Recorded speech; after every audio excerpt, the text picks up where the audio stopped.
بسم اللہ الرحمن الرحیم۔ عزیز طلباء و طالبات، السلام علیکم۔ میں ہوں آپ کی اسلامیات کی ٹیچر۔ میں اپنے جماعت پنجم کے طلباء و طالبات سے مخاطب ہوں۔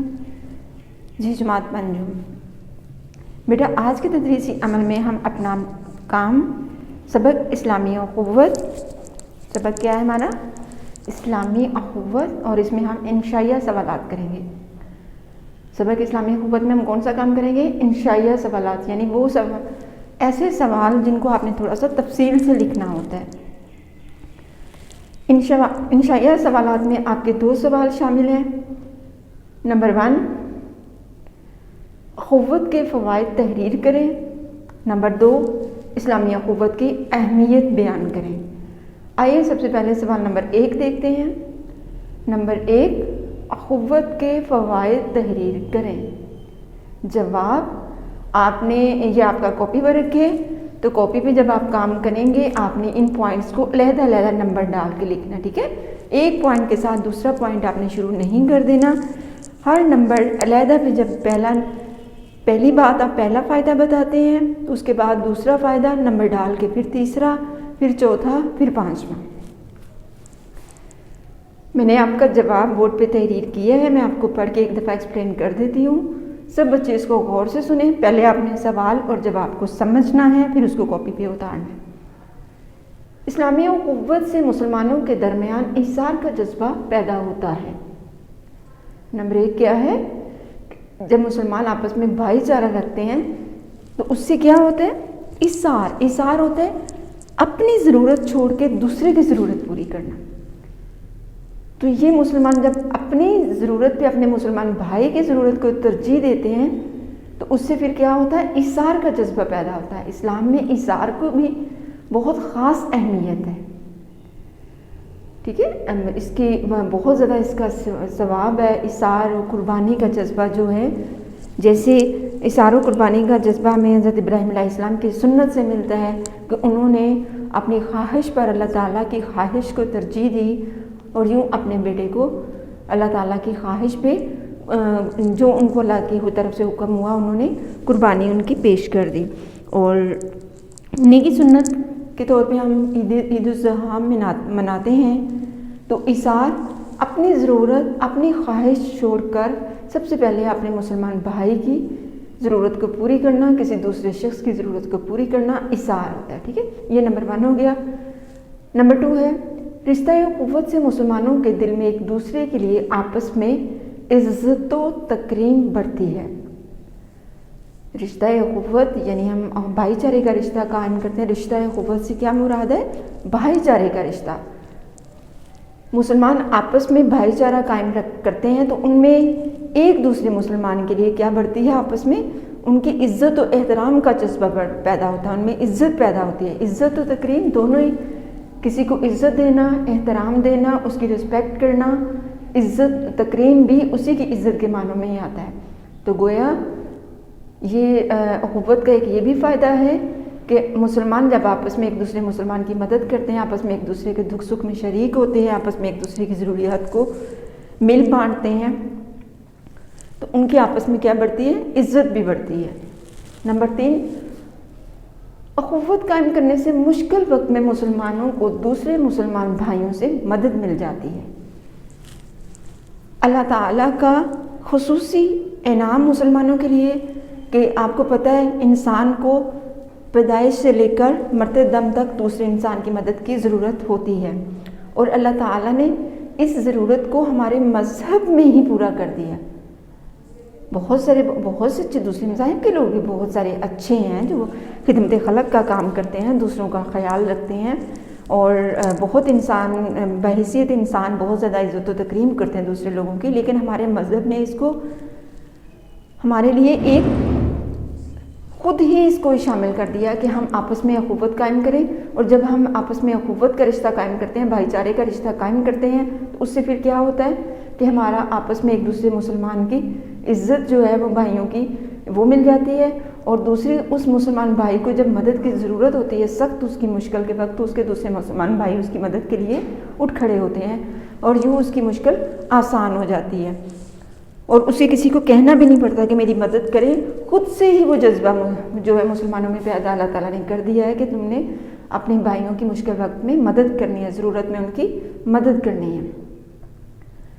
نمبر 4، ایک دوسرے کو معاف کرنے کی عادت پڑتی ہے، یعنی اگر ہم اخوت بھائی چارہ قائم کرتے ہیں تو اس سے یہی ہوتا ہے کہ بیٹا سب انسان دنیا میں عادت کے ایک جیسے نہیں ہوتے، سب انسانوں کی عادت بالکل مختلف ہوتی ہے، کوئی تھوڑا برداشت کرتا ہے، کوئی زیادہ برداشت کرتا ہے، کچھ بہت زیادہ صبر سے کام لیتے ہیں۔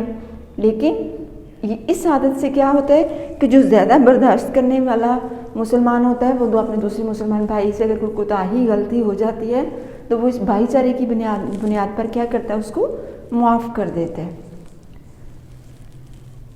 نمبر 5 پہ ہے معاشرے میں میل جول بڑھتا ہے اور امن و سکون قائم رہتا ہے۔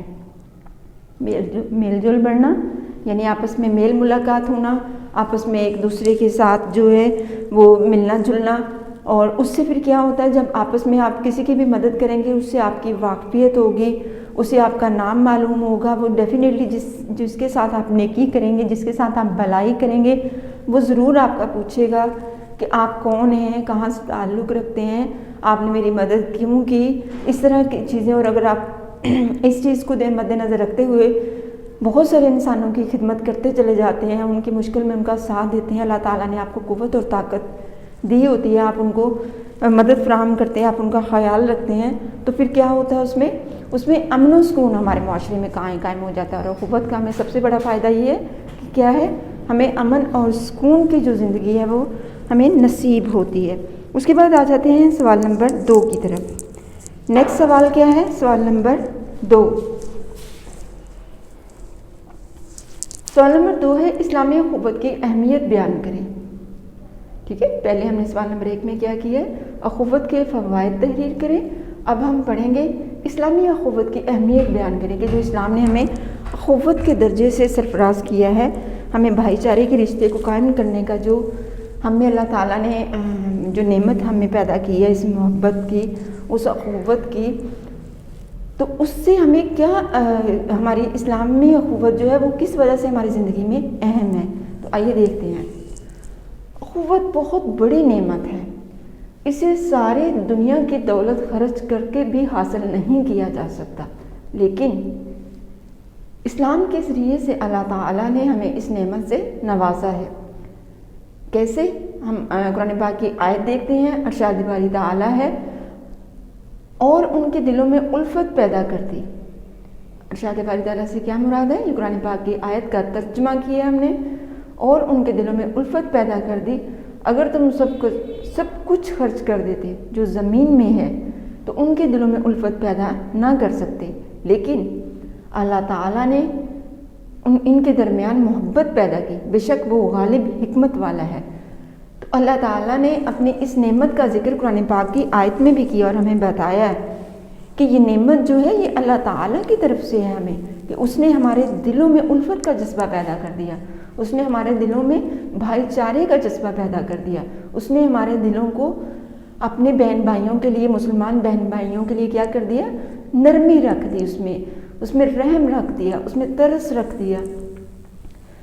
تو گویا یہ ہمارے لیے جو اخوت کی نعمت ہے یہ ہمارے اللہ تعالیٰ کی طرف سے ہے۔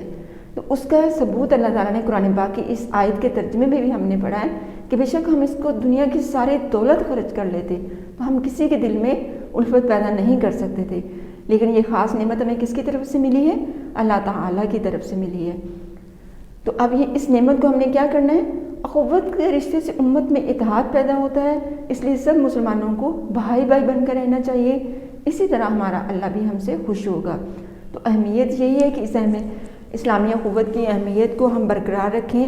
ہوتا ہے نا، ہم بہت سارے اللہ تعالیٰ کے کہنے نہیں مانتے، تو ہم جلدی سے جلد بازی میں صرف اپنا مفاد دیکھتے ہیں، اپنے نفس کی سنتے ہیں، اپنی خواہش کو ترجیح دیتے ہیں۔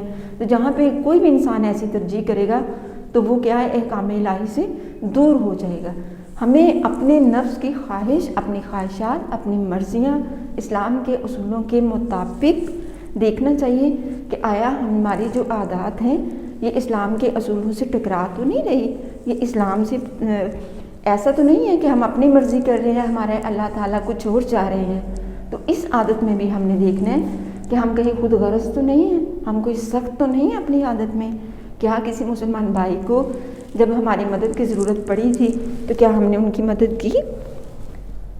اگر ہم ان چیزوں کو دیکھیں گے، کمپیئر کریں گے، اور ہمارے آج کے سبق کا مقصد بھی یہی ہے، چونکہ آپ لوگ ہمارا مستقبل ہو، لائف میں آپ نے ہی نیکسٹ آگے جو آپ کو بھی وہ زندگی کے بہت سارے ایسے جو چیزیں ان کا سامنا کرنا پڑے گا، تو آپ نے بھی اپنی نیچر میں، اپنی چیز میں اس چیز کو اڈاپٹ کر لینا ہے، اختیار کر لینا ہے کہ ہمیں کیا ہے، سب کے ساتھ مل جل کر رہنا چاہیے. اور خاص طور پر مسلمان بھائیوں کے لیے جو ہمیں اللہ نے حکم دیا، ہمیں ان کا اسی طرح ہی خیال رکھنا چاہیے، ان کے حقوق کا. کیونکہ حقوق اللہ اور حقوق العباد میں سے حقوق اللہ تو اللہ تعالیٰ کے ذمہ ہیں، لیکن حقوق العباد میں سے اگر ہم کمی بیشی کریں گے، اگر ہم حقوق العباد پورے نہیں کریں گے تو اس کی معافی اس وقت تک نہیں مل سکتی جب تک ہمیں وہ شخص جس کے ساتھ ہم سے کچھ اونچ نیچ ہو جائے وہ معاف نہ کرے.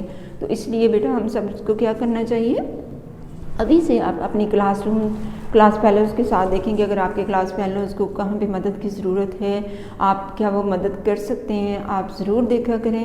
چھوٹی چھوٹی باتوں سے ہی آگے ہم بڑی بڑی چیزیں جو ہیں وہ کرنا سیکھ جاتے ہیں. تو اور سب سے زیادہ یہی ہوتا ہے کہ ہم اپنے آپ کو امن و سکون سے رکھیں اور دوسروں کے لیے بھی امن و سکون قائم کریں. اور یہ اسی صورت میں ہوتا ہے جب ہم کیا کریں، دوسروں کا خیال رکھیں، اپنے والدین کا احترام کریں، اپنے رشتہ داروں کے ساتھ اچھا سلوک کریں، اپنے کلاس فیلوز کے ساتھ اپنے استاذہ کی رسپیکٹ کریں. اور اس چیپٹر کے حوالے سے خصوصی طور پہ جو ہمارے مسلمان بہن بھائی ہیں، ان کو اگر کسی مدد کی ضرورت ہوتی ہے، آپ کے پاس اگر وہ طاقت اور قوت ہے کہ آپ وہ مدد ان کی کر سکتے ہو اس ٹائم پہ، تو آپ ضرور اس کو ترجیح دیا کریں، ضرور کیا کریں.